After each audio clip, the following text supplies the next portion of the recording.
In the early 1900s, it became a signal for those on the sea. They would see the steeple and they would say, well, we're close to home.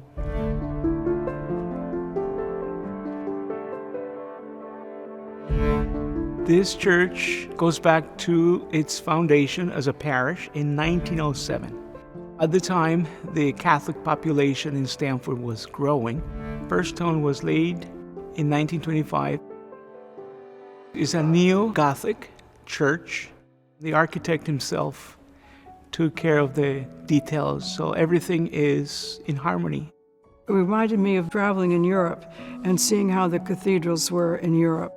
The length of the aisle, the center aisle, is one of the longest center aisles in the state of Connecticut. Brides love this church.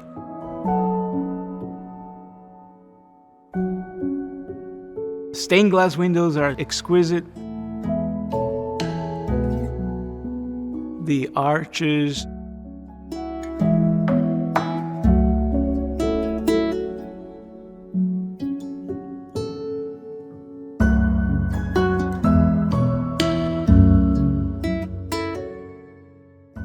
The outside, the Gothic style, is really striking. This church is an asset for everyone. Yeah, it's a stunning church. It's like a Stamford landmark.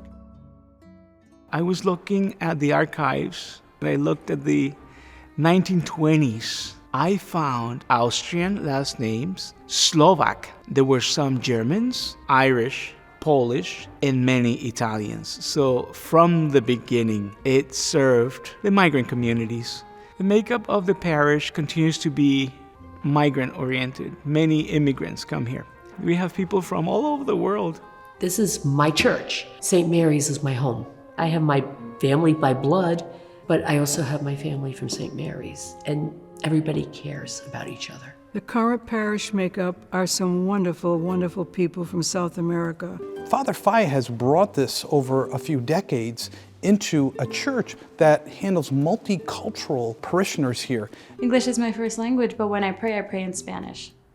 When I pray, I go to Mass in Spanish. You know, I would also think a lot about my mom who only speaks Spanish, and it's just like, I can't come to a parish if they only do English. And I commend him to be able to move it forward, become vibrant, offering programs for children to young mothers. I come from South America and I speak Spanish, so I was looking for a church that was in Spanish, but at the same time that had the English language for my family. When we come here for Mass, I have to read in the 8 o'clock Mass, which is in Spanish, and then I stay for the 10 o'clock Mass, which is in English. So it's which is what I serve at most of the time.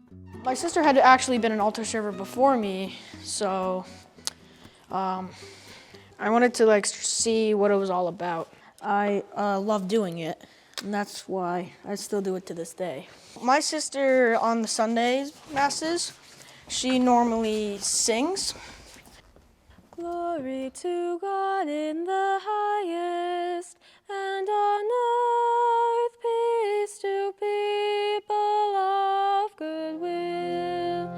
We praise you, we bless you, we adore you, we glorify you, we give you thanks. When I'm singing, I'm helping people just feel more involved. Being up here, it's kind of like a privilege to me. Just being in this beautiful church and having the opportunity to do this, I really appreciate. When I'm up here singing, I feel more connected to God. And on earth peace to people of good will. I came in a point in my life where I was just searching for myself, searching for my faith. And it wasn't until I came here to St. Mary where I was like, there's something different about the people that are here and about this place. What I found was a ministry, Corazón Puro, and they are kind of different in that they talk about chastity, but they also have a very big emphasis on the Latino culture. It's a nice, welcoming community, and that's the comment that most people make after they come through these doors. We did a living rosary. It was trilingual. It holds everybody together, and I think this is more important than the language, is the fact of the faith. You don't have to be Italian to go to it. You don't have to be Spanish to go to the Spanish Mass. And that the people care about each other.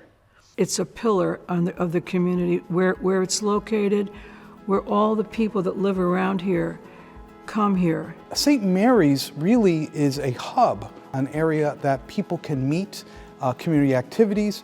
During June, we have a carnival. We call it the St. Mary's June Fair.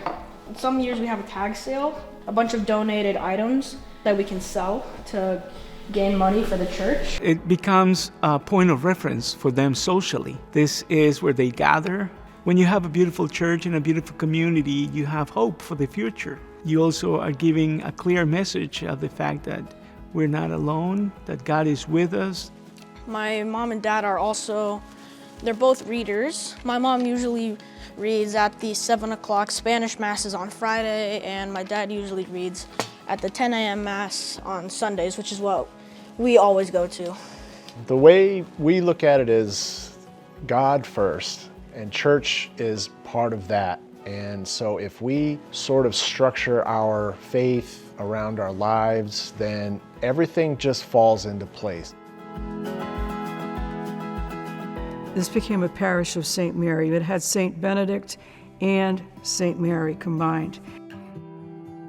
It's a little smaller, more intimate. It serves different segments of the community in the Cove area.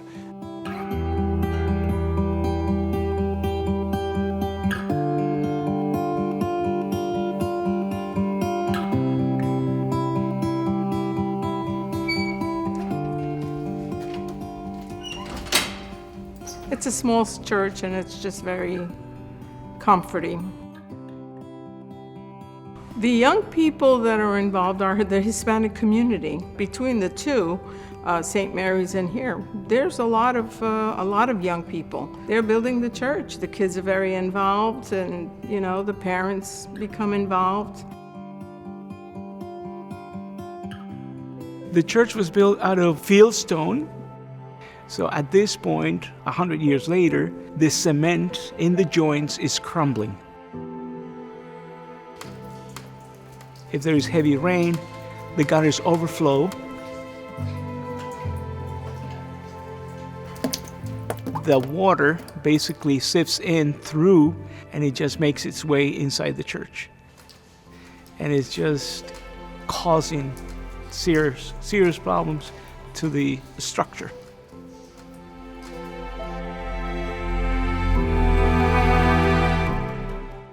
Now it's time to fix it and bring it back to its glory, and that's the goal.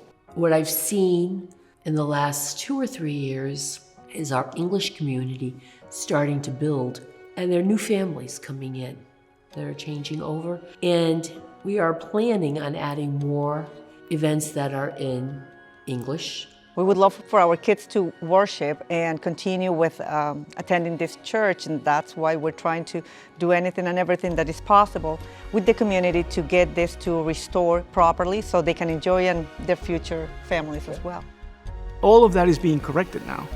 It has been a tremendous project to fix all those problems. Very costly. Currently, we're working on the restoration of the outside. The inside of the church will need to be restored as well. We're very grateful to the bishop for he has been instrumental in making sure that this beautiful church is restored and saved for future generations of Catholics and for the whole community, because indeed it's a beacon. This has been established as a historical site, and it is vastly important to be able to make sure that we honor our past as we move forward. It is definitely significant to the whole city.